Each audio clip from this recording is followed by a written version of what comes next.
Well, hey there, and welcome back to the channel. Well, I've shown you this typewriter before. This is an SCM Smith-Corona Electra 120. This was a gift from my friend Bill. He had bought it because he needed a plastic card guide for his Electra 220. He bought this locally off of probably Craigslist, harvested the card guide out of it, and then gave me the machine.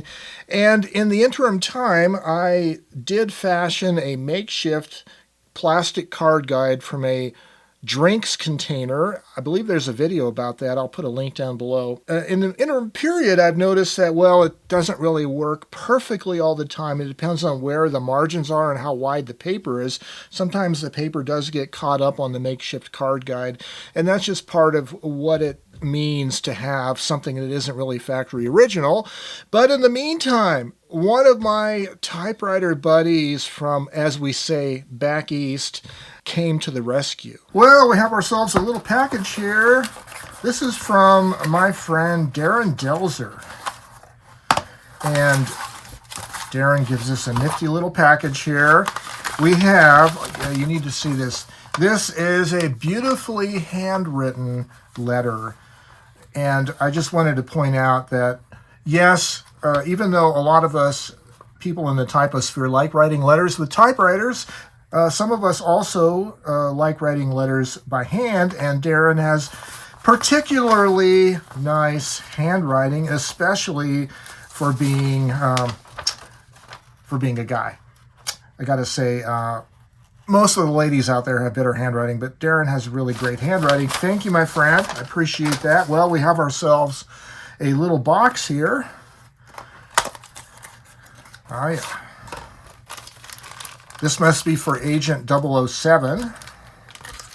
That would be my code name, I guess. Let's see here. What do we got? What do we got? Oh, yeah. Look at this.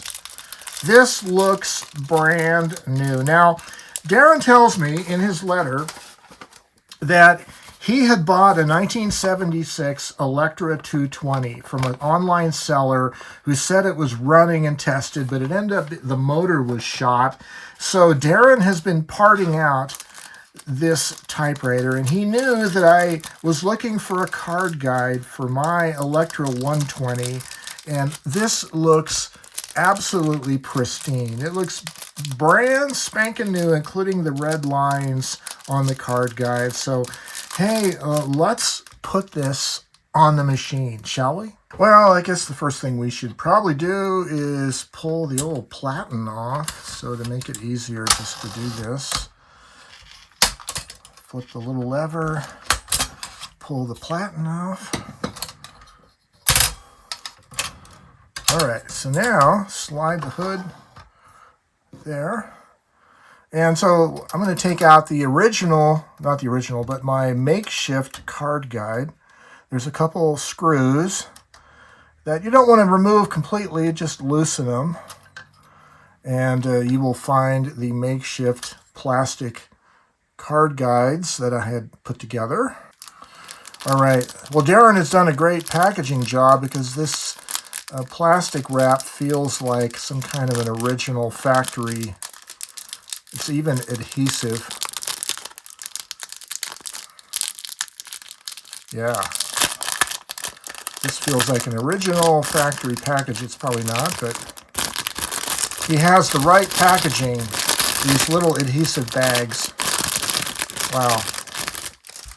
I think we should just take a moment and just consider how pristine that looks. That is fantastic. Okay, so what I'm going to do is I'm going to set this in here and get it screwed down into place, and then I will need to adjust, oops, this is in the way. I will need to adjust the vertical position of the card guide so my typing line is right between those two red lines. And I guess what I should do at this point, let's just pull the ribbon out.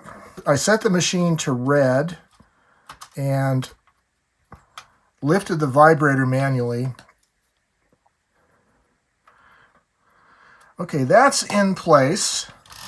Now we're going to close the lid, push it all the way over to the right so you can get the platen back in. Be careful of the card guide. Make sure that clicks in. Dink, like that. Okay, let's get this plugged in, some paper in the machine, and we will align the card guide to the typing line. Okay, let's do some lowercase i's. And yes, the vibrator does stick. I may have to work on that. Okay, so what I've done is I've taken it out of the machine and I have bent the two angles on the metal parts. I bent them back a little bit more away from the screw mount, so the plastic part of the card guide is closer to the platen. I know there was a gap there, and hopefully it's further away from the vibrator. So let's slip it in here. So it's sitting in the screw holes, and just as I'm holding it here, it looks like the vibrator is able to move up and down without rubbing on it. So I'm going to temporarily lock these down, put the platen back in, we'll do another typing test, and then we'll realign the height of it. Okay, let's do some lowercase i's.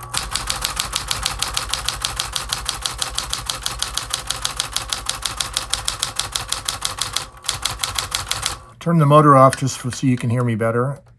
Now we have a row of i's. The i's have it.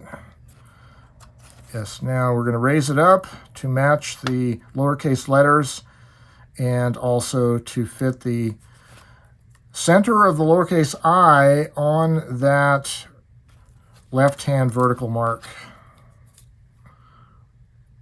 This will hopefully give us an accurate typing line so we can use the typing scale to reposition the paper when we have to. All right.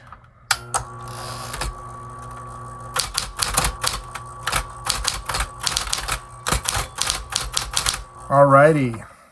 That looks really nice.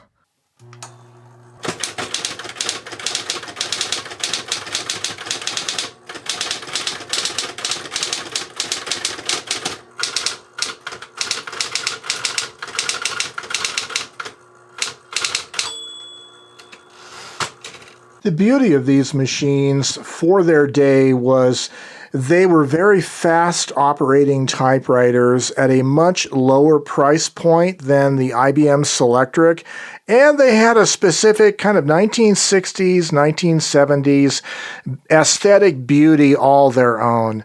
These really were the value option in workhorse typewriters.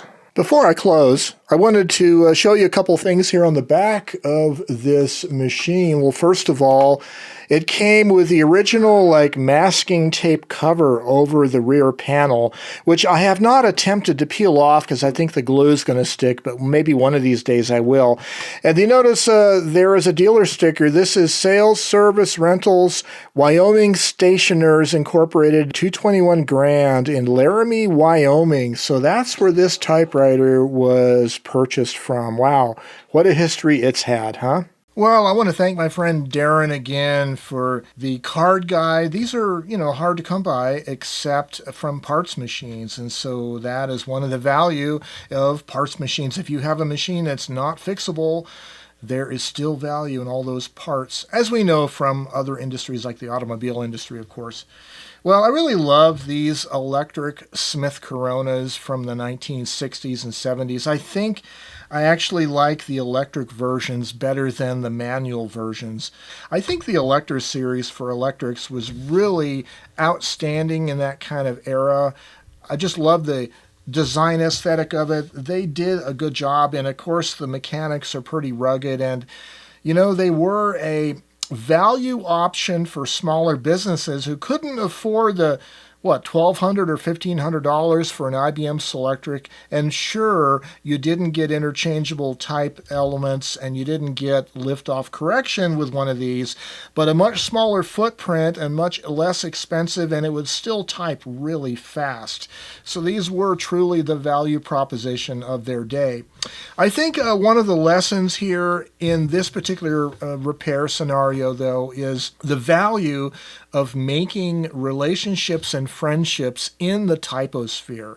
In other words, when you make connections with other people around your country, around the world who are into typewriters, they can lend you help and assistance. And it really is important, I think, to build community in the typewriter space. And this is probably one of the only valid use cases for social media. I would say two valid use cases.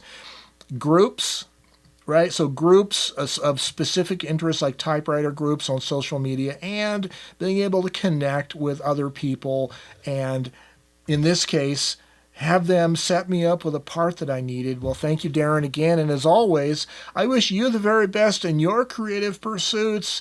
Get your typewriter out, write stuff down, keep writing, don't stop. And until next time, have yourselves a great day, and bye-bye for now.